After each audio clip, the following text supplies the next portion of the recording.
Hi guys, welcome back to our Maine homestead. Yesterday was a busy day here on the homestead. We butchered several chickens. So the first round of chicks that we had hatched over the spring and summer went into the cooler. So typically what I do, I just read this somewhere, I don't know, it's obviously not the only way that you can do it, but we butchered the chickens, I cleaned them, and then I put them in a cooler in cold water for about 24 hours. Then I butchered them up, cut them up, put them wherever they're gonna go. But today I'm gonna be doing some pressure canning, some with the bone, some without the bone. So I just wanted to take you guys along and show you the pressure canning process, because I know that pressure canning can be pretty intimidating for some people, but trust me when I say that the pressure canners that are out there today have so many built-in like safety measures that you're not going to screw it up. You're not going to blow anything up. The biggest thing is just not ruining the food after it has been pressure canned, and some people like to open it up a little too early, and that can cause a bit of an issue in the canner, but we're not going to do that today. So wanted to take you guys along, show you the butchering process, the canning process. I do all of it outdoors. So I hope you guys enjoy, and I've got my little sidekick with me today.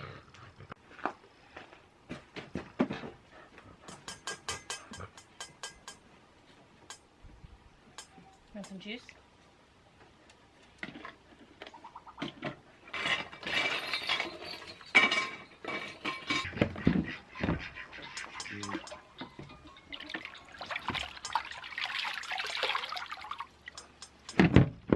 So all I'm doing here is just getting any little hairs and feathers off of the bird that are still stuck to it. And then what I do is split the legs here and try to cut right at this joint here.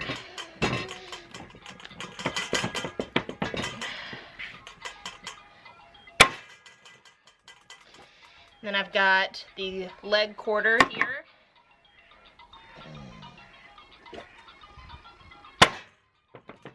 Do my best to chop at the joint there, and then I've got a nice thigh piece of meat and a nice leg. Those go into my bowl with bones.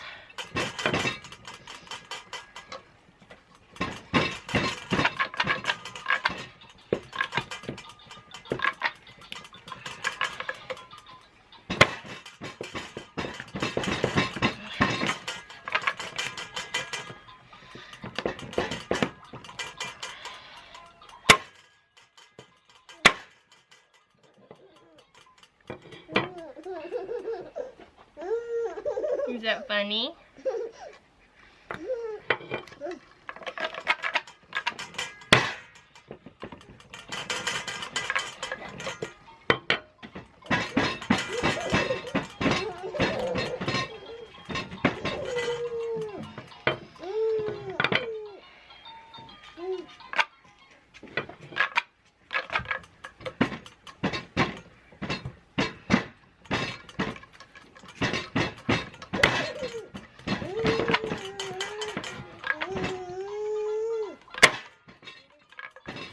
Do a little bit of wing. These are not the best butchering skills, but I'm an amateur butcher, so I don't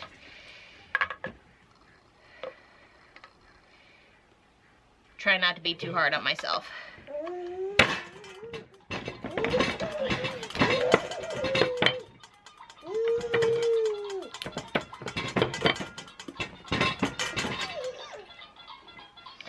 And then I usually take the breast meat off. And that is what I will cut and put into the bowl of meat without bones. Again, I'm not the best butcher by any means.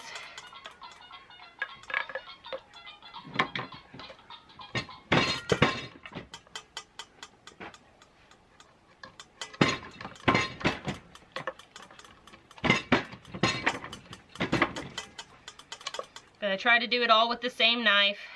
Try to do a clean cut as best I can. And then the carcass I will just throw into my big pot here. be made into chicken broth. I have lots of veggie scraps, and I saved the necks and hearts and livers so that I can make a good chicken broth and stock up my pantry. Again, we have run out.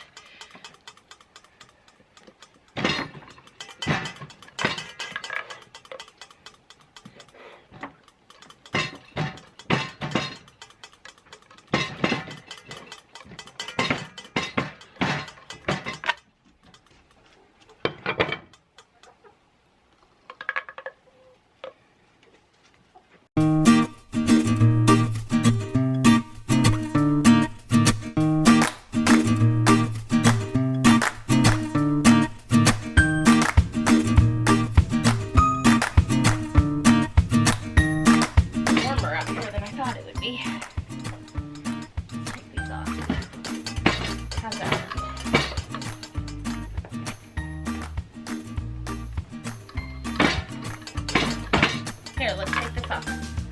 One arm. Alright, other arm. There you go.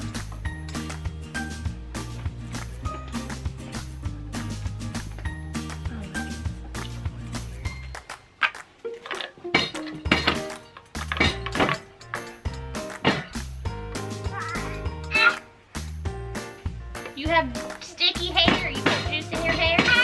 You put juice in your hair? You're gonna have to get a bath.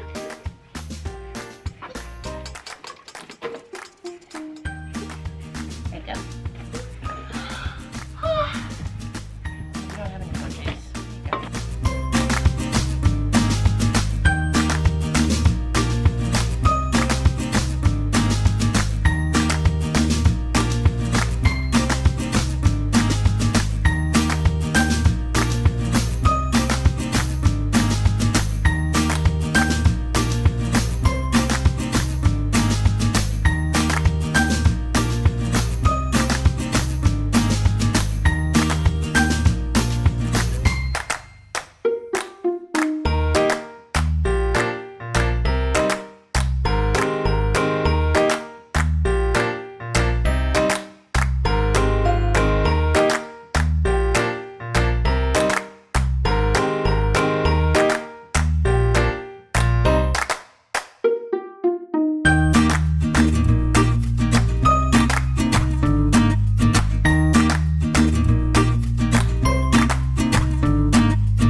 Okay, so now that I have all of the butchering done, I'm going to clean up my butchering station. I'm going to take all of the chicken meat inside and give it a good rinse, give it a good wash up, and then I'm going to get set up to start doing some canning.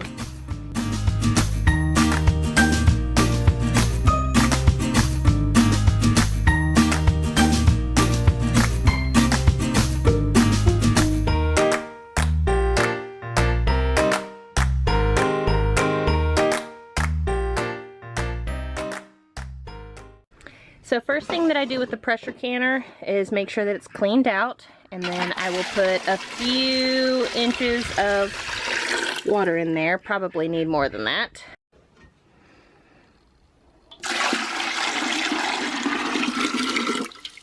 That should be good.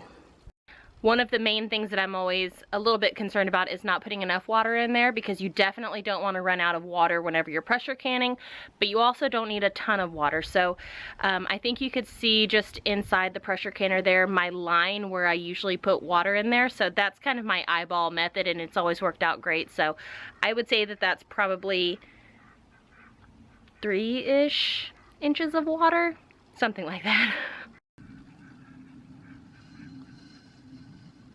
Okay, so I've got my water in here, and I've got 7 clean jars that I am going to put in here. My canner, pressure canner, will do 7 quart jars at a time. So I usually try to do 7 in here. And with 7 lids that are in good shape. Some of them are new, some of them I've never used a can before, but I've used them for some other things just to seal up jars in the cabin. So I'm putting those in there, and then 7 rings. I'll put the lid on here, and then I'm going to put it on the propane burner and get it all heated up. Let everything kind of heat up and get some nice steam on it for about 10 minutes, and then I will pull the jars and start loading them up with some chicken.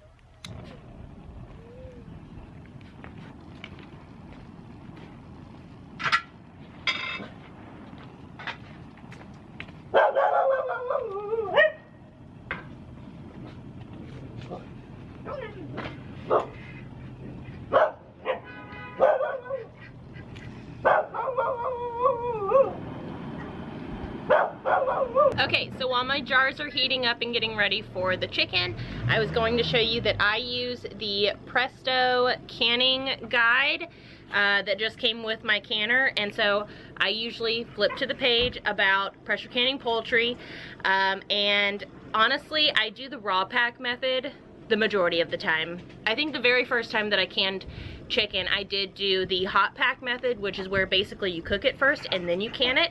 So I use the raw pack method just because it is a lot faster, it's a lot simpler, it's just no fuss. So what I do is get my jars nice and hot, and then I fill jars loosely with the raw pieces of meat, leaving 1 1/4 inch headspace. Do not add liquid, remove the air bubbles, prepare the jar rims, adjust 2-piece lids, and then since I'm doing quarts, with bone is 75 minutes to process, and without bones is 90 minutes. But since I am going to have a quart jar, maybe 2 that is without bone, I'm going to just can it all at that longer time period. So it will all be 90 minutes, and then we'll be done. But I'll show you the entire process from start to finish. Here we go. Okay, so a few things that I'm going to use once my jars are hot is my can holder, my jar holder. So I'll get those in and out of the hot canner with that. I use tongs to get some of the rings out. I do have a little magnet holder to get the lids out, a lid lifter, if you will. Then I have a butter knife so that I can just kind of get any air bubbles out of the jars after I stuff them with the chicken. And then a couple of paper towels to wipe rims with before I put the lids on top. So I think that's all of my tools that I have here. So I'm essentially just going to let you watch the loading of the jars process, and then I will talk you through the canning process.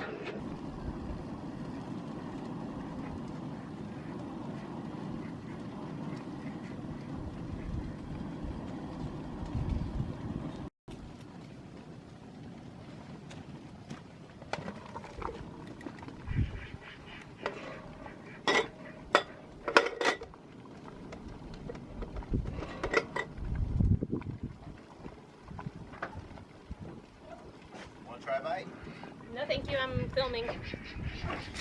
Oh, yes, I do. Sorry, my bad. I do. I didn't know what you were talking about. Homemade ranchetina.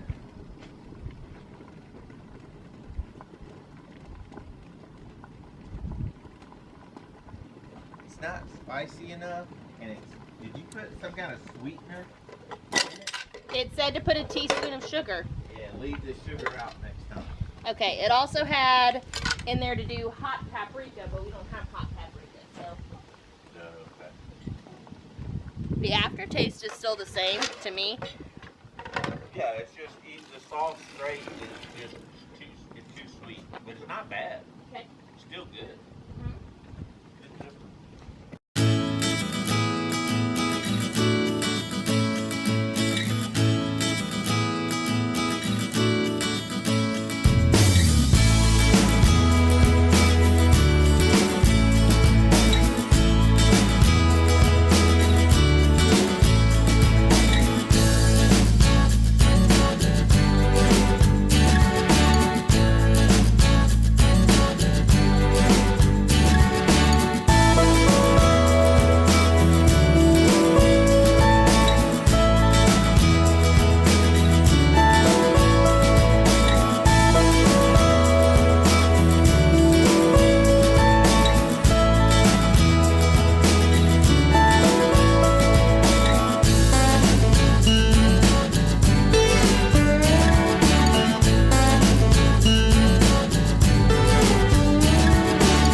on.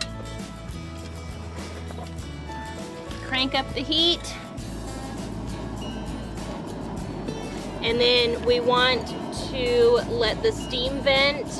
Once the steam starts going really well and venting, we want to time that for 10 minutes, and then we'll put the weight on there.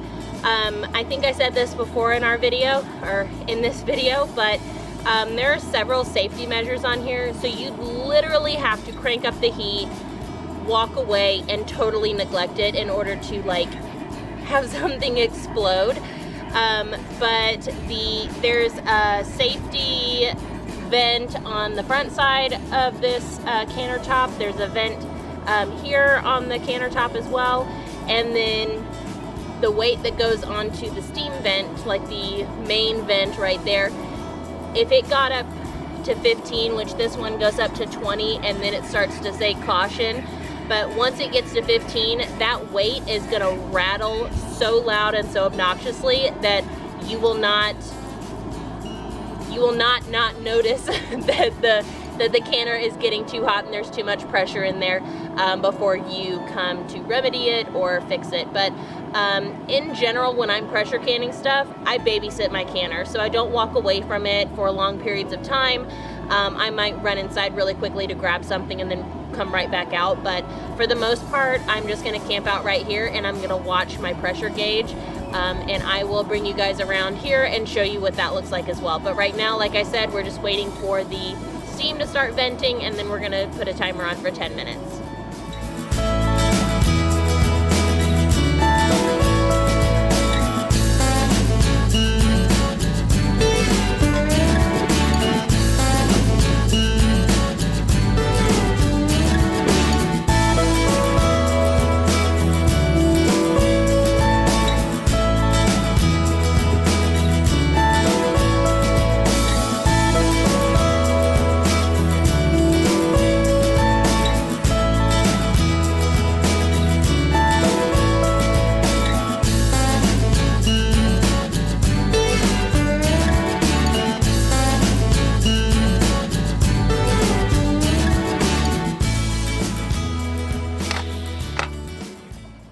Okay, I flipped around the pressure gauge so you could see it a little bit better and we're not looking into the sun.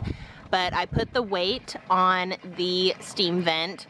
This vent had already popped up, so we are looking good on building pressure so far. Our gauge has not moved at all, so there is no pressure in the canner just yet, but you will see it start kind of moving up and up and up and up. And then we need it to go up to the 11 mark, so that little dark black mark to the left, to the right of the 10. So that is where we are going to build pressure to, and that's where we are going to keep it. Once it gets there, we are going to start our 90-minute timer.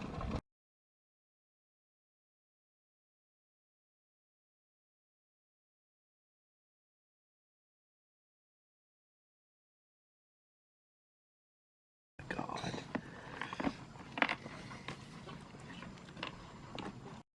Okay, so now all I'm going to do is just sit here, babysit the canner, babysit Emery, and just keep it, we'll adjust the heat and just keep it at 11 pounds pressure. So it's okay if it goes a little higher than 11 pounds pressure, but you don't want it to go below. If it goes below, down to 10, then you're gonna wanna start your timer over again so that you are sure that everything is safe and cooked well. But yeah, so 90 minutes, here we go. Just gonna hang out and babysit things.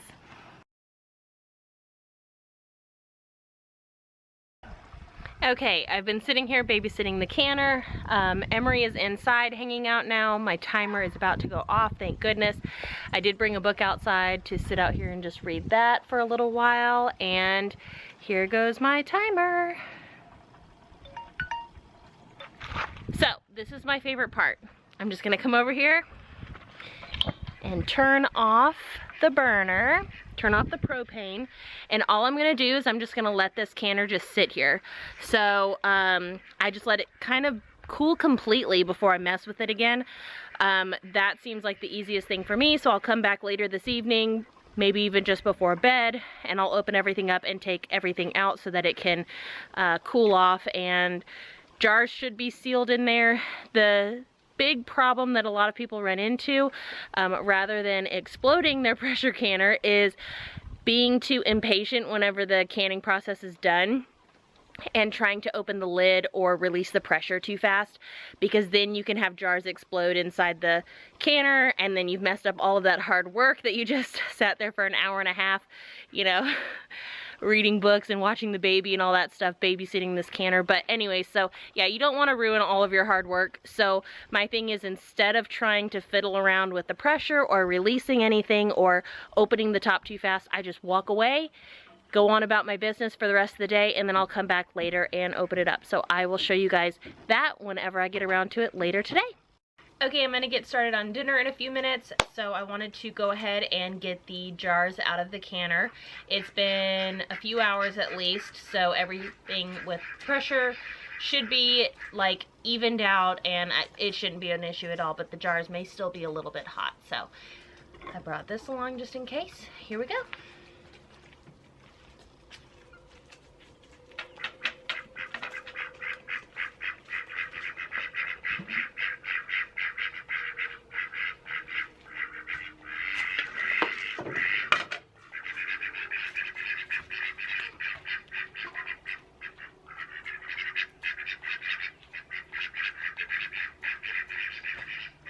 Oh, they're just warm. So this is the jar of just the meat without the bones. I know that it probably does not look super appetizing right now, but let me tell you that home canned meats are like meat that have been sitting in a slow cooker all day long. They're just so tender. The ones that do have the bones in them, they're so delicate. They're just really like fall off the bone. So good. But I do the jars without the bones to throw into things like soups or stews or chicken and rice dishes or whatever. And then the ones with the bones in them, I do dredge those with a little bit of flour and some spices, and I'll do a light fry on those. And that's like our fried chicken dishes. So the fried chicken is one of Eddie's favorite dishes, so that's why I do some with bone and some without bone.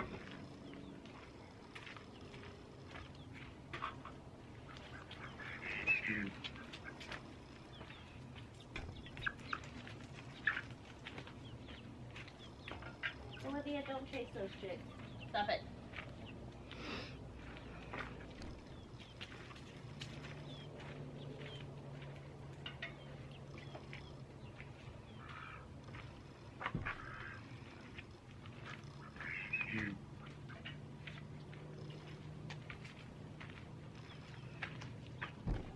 So there you have it, easy peasy pressure canning meat. There are a few different tweaks for like different kinds of meat. So like if you have ground beef or pork or fish or whatever, just be sure that you are checking your guides, your Ball canning book, or your Presto canning book, whatever you are using, so that you can be sure that you are canning your food properly and safely, so that everything's good to go and you don't have any problems whenever you eat your food. So this is the way that we pressure can chicken here. I hope you enjoyed this video. Please don't forget to give it a thumbs up. Subscribe if you haven't already. Turn on the notification bell if you'd like to be notified when new videos are released. Hope you guys have a great day, and we'll check back in with you soon.